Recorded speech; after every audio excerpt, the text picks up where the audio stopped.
Gaudin est quelqu'un qui a une trajectoire assez particulière, puisque c'est quelqu'un qui vient du peuple. Son père était un petit artisan qui fabriquait du fer, etc.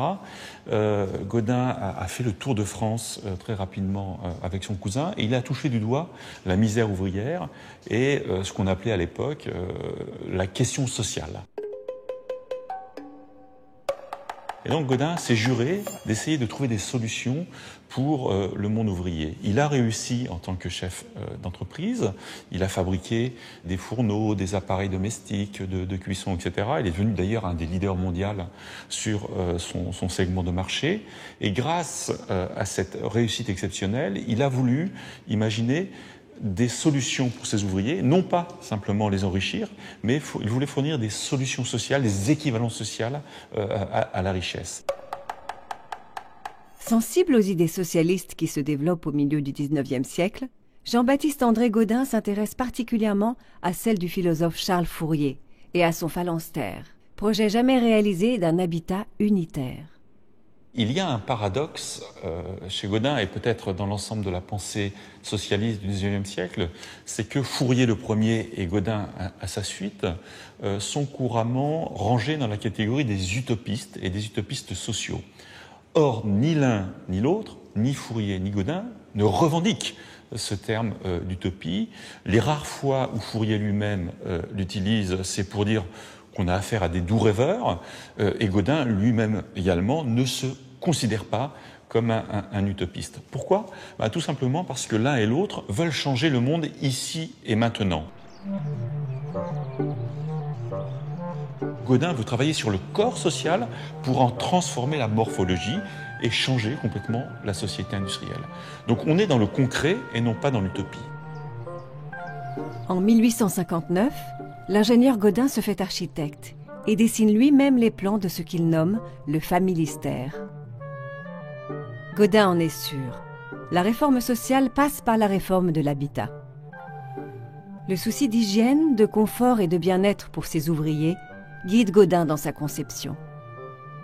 Les grandes cours autour desquelles sont situés les appartements sont baignées de lumière grâce à une grande verrière. Chaque appartement donnant sur cour et sur l'extérieur est ainsi traversé par la lumière du jour. Les habitants du familistère respirent un air sain grâce à une savante circulation d'air, depuis le décrochage de la verrière avec le toit jusqu'aux nombreuses grilles d'aération. L'eau est présente à chaque étage et une buanderie collective permet de laver le linge. Les enfants naissent et grandissent au familistère. Les magasins permettent un approvisionnement à bas coût de tous les biens nécessaires à la vie courante. Avec son théâtre, le familistère devient à son achèvement une véritable ville dans la ville de Guise.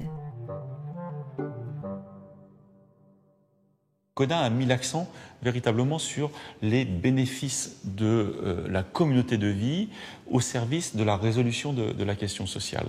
D'où l'importance de cette proximité qui caractérise l'espace du familistère. Alors cette proximité, elle se traduit d'abord par l'accès rapide à l'usine, le fait que les ouvriers n'aient qu'un pont à traverser pour rentrer chez eux a un effet immédiat qui, dans la tête de Gaudin, leur fait gagner du temps. Et gagner du temps, ça veut dire aussi pouvoir avoir accès à la culture. Donc la proximité, la vie commune est un moyen d'élever les ouvriers et leurs familles dans l'échelle de la culture et donc de contribuer à l'émancipation collective.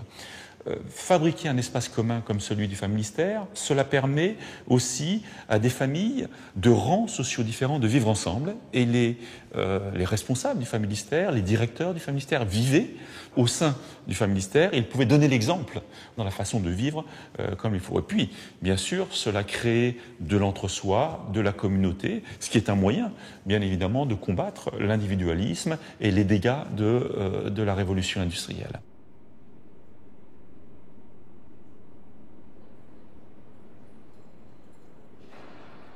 La contrepartie de cette vie communautaire, c'est que dans un espace comme celui du Familistère, il est aisé de savoir ce que font les autres, d'entendre ce qu'il se passe dans le département d'à côté, etc.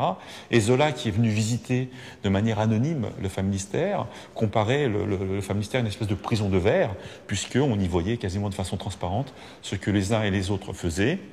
Et d'ailleurs, Gaudin lui-même ne se privait pas d'admonester les personnes qui se comportaient de façon déviante par rapport à ce qu'il estimait être la bonne façon de vivre au sein du Familistère. Jusqu'à 2000 personnes vivent à l'année au Familistère pendant près d'un siècle. Sa gestion, ainsi que celle de l'usine, revient aux ouvriers et aux cadres, selon la volonté de Gaudin lui-même, dès 1880. Dans les années 1960, l'entreprise dépassée par les nouveaux besoins de l'époque périclite et doit être vendue quelques années plus tard, en 1968.